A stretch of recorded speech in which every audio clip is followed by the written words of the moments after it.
Bonjour et bienvenue dans cette vidéo avec de nouvelles cartes racontars sur le thème de la peinture. Je vais donc faire un tirage avec ces cartes et je vous raconterai ensuite une histoire. Le gardien de mosaïque qui refuse de peigner ses boucles dorées réveille les âmes rigidifiées par trop d'angles droits dans l'appartement sans permis de construire où les oiseaux nichent dans des colonnes byzantines.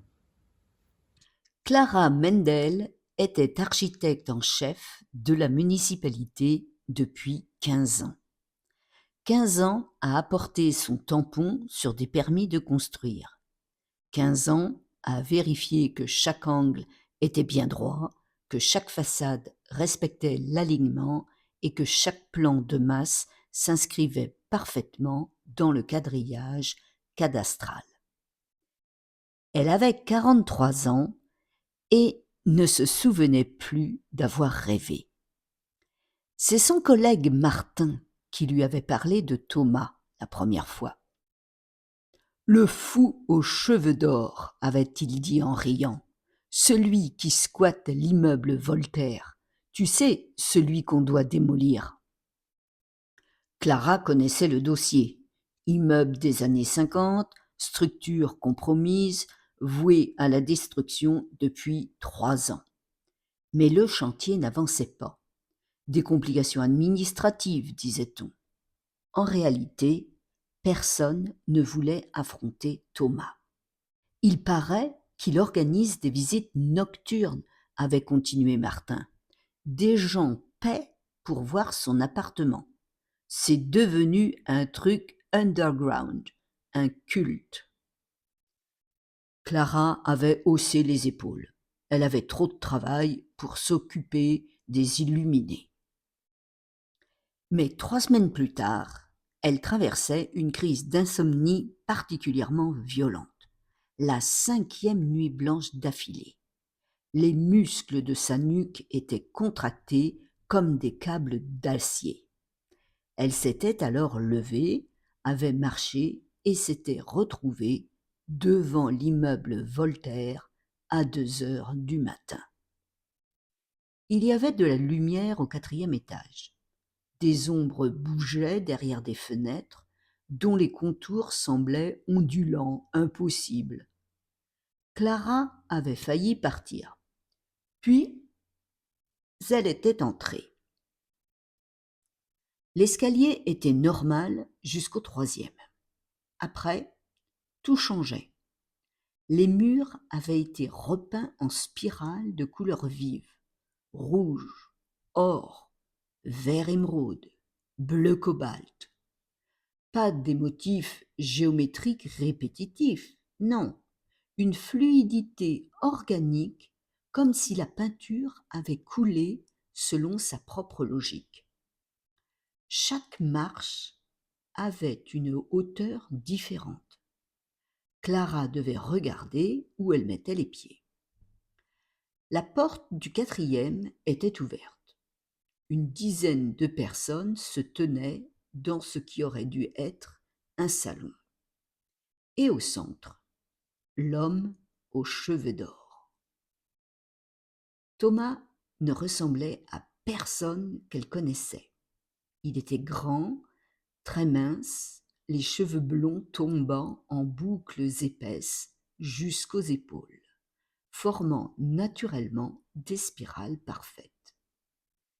Il portait une salopette couverte de taches de peinture et de ciment.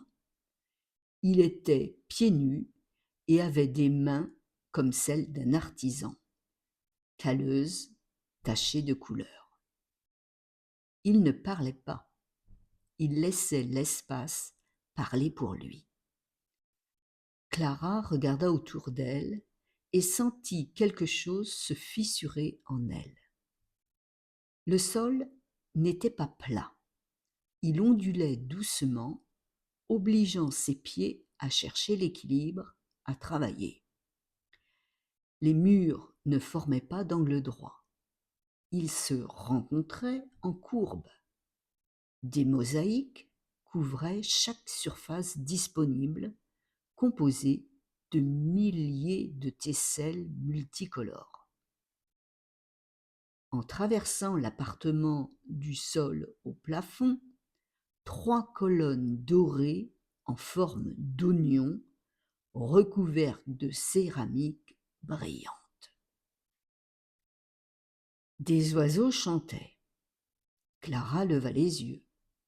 Les colonnes étaient creuses et des hirondelles y avaient fait leur nid. Leur chant résonnait dans la structure, transformant les colonnes en instruments de musique organique. « Vous êtes architecte, dit Thomas. Ce n'était pas une question. Je reconnais votre façon de regarder. Vous mesurez mentalement chaque surface. Vous cherchez les angles. Vous ne les trouvez pas. Ça vous angoisse. » Clara voulut protester. Mais il avait raison. Son cerveau cherchait désespérément des repères orthogonaux. Et leur absence créait un vertige étrange, presque douloureux. « Marchez, dit-il simplement. Elle ôta ses chaussures comme les autres visiteurs. Le sol ondulait sous ses pieds nus, il était frais, légèrement rugueux. Chaque pas activait des muscles plantaires qu'elle ne savait plus posséder. Elle marchait lentement, suivant les courbes du sol. Et quelque chose commença à se détendre dans son corps.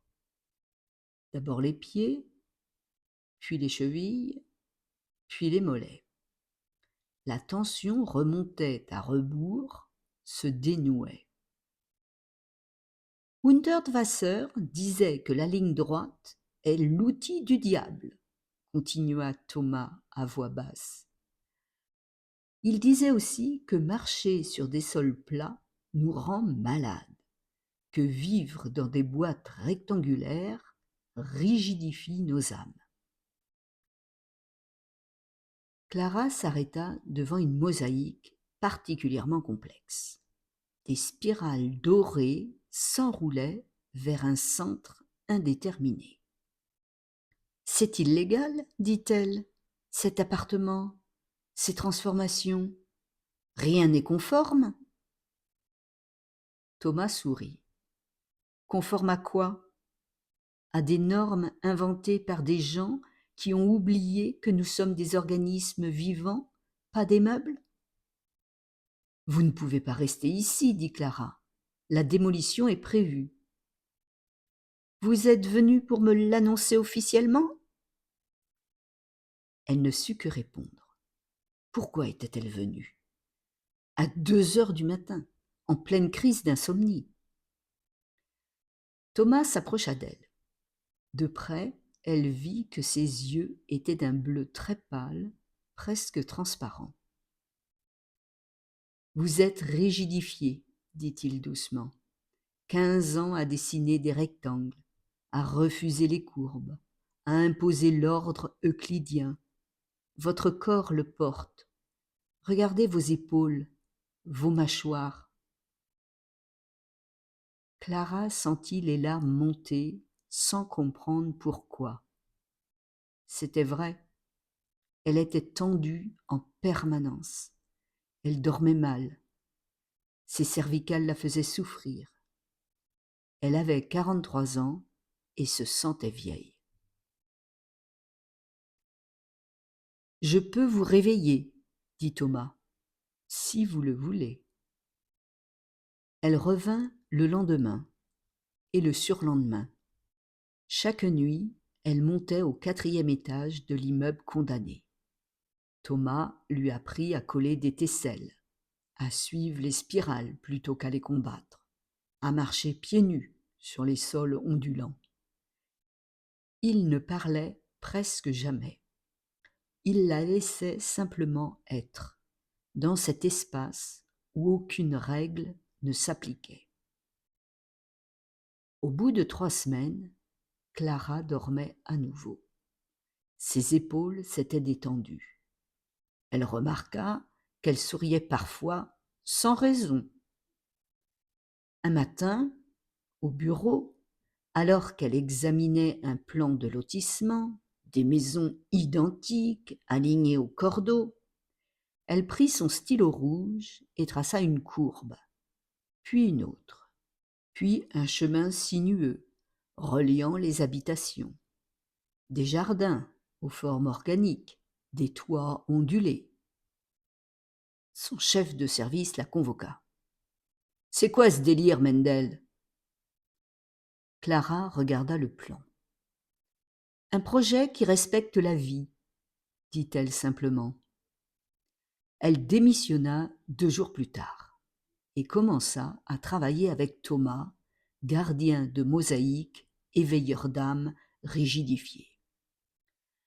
Dans l'appartement sans permis de construire, où les oiseaux chantaient dans des colonnes byzantines, elle apprit à dessiner autrement, à construire autrement, à vivre autrement.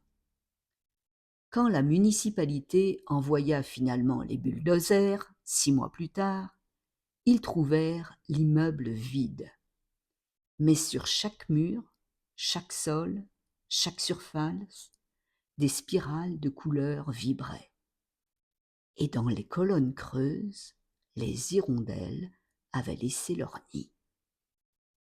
Le chef de chantier refusa de démolir. « C'est trop beau, dit-il, ça doit rester. » Et l'immeuble resta, transformé en musée sauvage. Il devint un lieu où les âmes rigidifiées venaient se souvenir qu'elles avaient le droit d'onduler. Si l'histoire vous a plu, abonnez-vous à la chaîne YouTube pour la prochaine histoire, laissez un commentaire, un pouce en l'air et à bientôt.